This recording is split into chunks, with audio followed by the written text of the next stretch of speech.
율리우스 카이사르, 존 F 케네디, 백범 김구. 이분들의 공통점은 모두 정치적으로 살해되었다. 누가 이들을 죽였고 왜 죽였는가? 우리는 이들을 암살자라고 말한다. 대부분의 암살 사건은 그 배후를 드러내지 않는다. 그러나 오늘의 주인공은 역사서에 당당히 그 이름과 배우가 기록되었다. 세상에서 가장 아름다운 자극의 이야기를 시작한다. 어둠이 내린 밤, 한 남자가 찾아온다.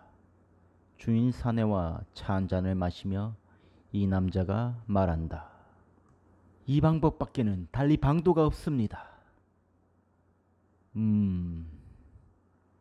놈을 죽일 수 있다면야 가져가시구려. 그럼 지금 가져가도록 하겠습니다. 그러시구려. 나는 줬소. 과연 사내는 무엇을 가져갔을까? 바로 주인의 목이었다.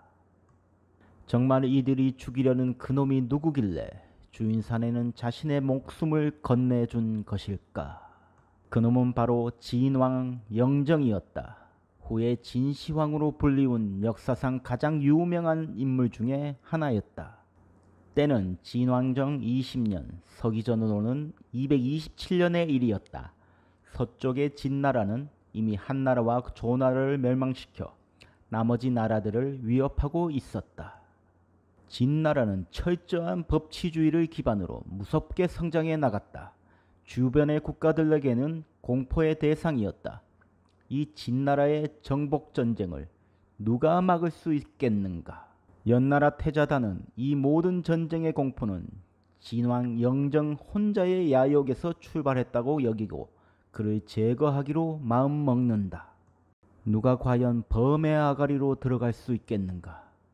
고민하던 태자단에게 전광이라는 자가 찾아온다. 제가 당신의 계획을 이룰 자를 소개해 주겠습니다. 전광이 추천한 자객은 바로 형가란 인물이다.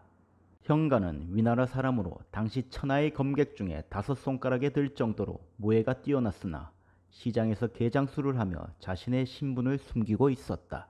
형가는 중원의 나라들이 하루아침에 사라지는 말세에 출세의 뜻이 없었고 술과 거리의 악사와 어울리고 있었다.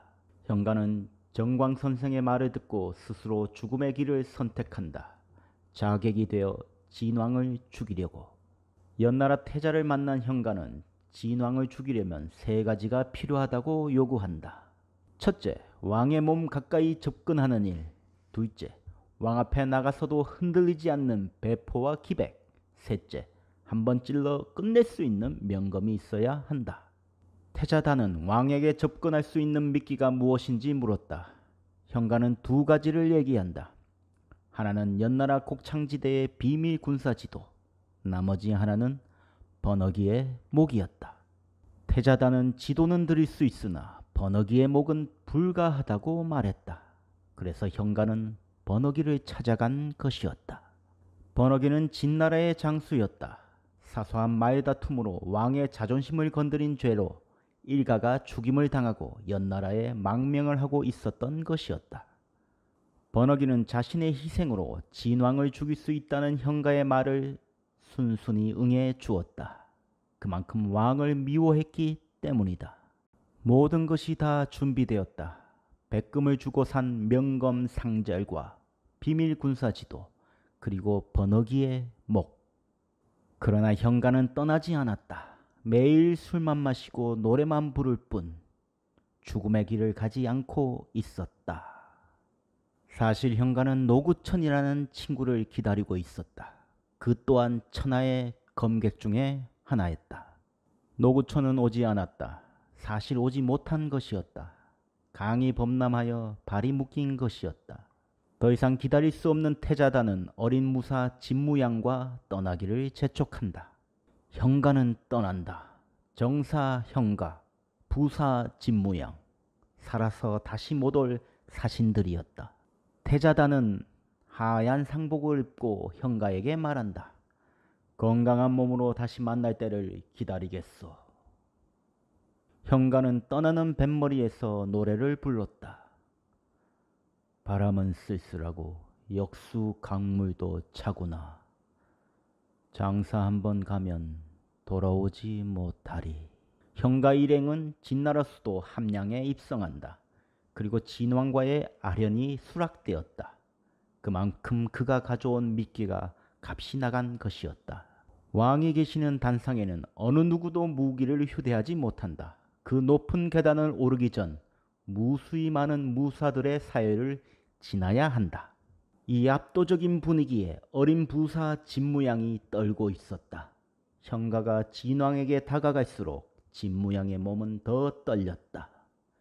진왕은 그의 몸짓을 놓치지 않았다. 부사의 행동이 의심스럽다. 정사, 그대도 내려가라. 그럴 수가 없어.